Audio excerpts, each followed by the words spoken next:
Здравствуйте, все друзья, те, кто любит делать что-то своими руками. Это часть вторая. Съемки очень легко. Фальш-камин из гипсокартона. Вот я уже его обшил гипсокартоном. Все сделано, в принципе, неплохо. Мне нравится. Вот. Здесь я купил сверху мебельную плиту.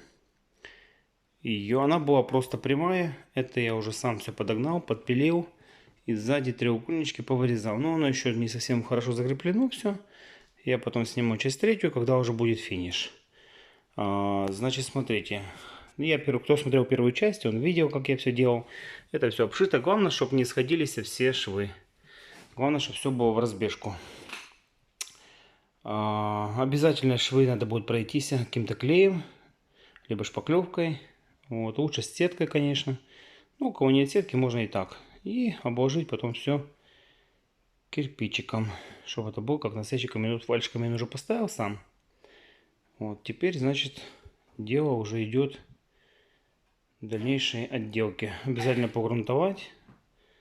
Вот. И, в принципе, вот еще прикупил, кстати, такой багетик.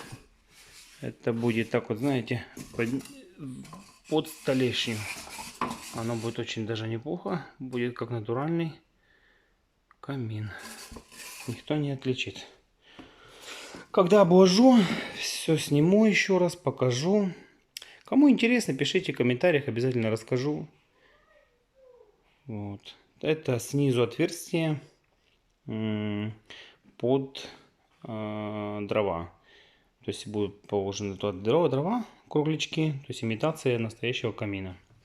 Дымоход делать не стал, так как он за ненадобностью.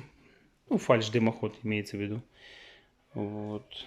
Ну, а здесь, значит, обязательно не забываем про вентиляцию, но это я чуть позже расскажу. Кому будет интересно, в комментариях даже, возможно, сниму, покажу.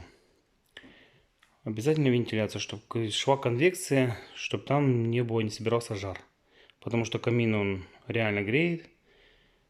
Вот. Ну все, всем до встречи. Ставьте лайки, кому понравилось. До встречи.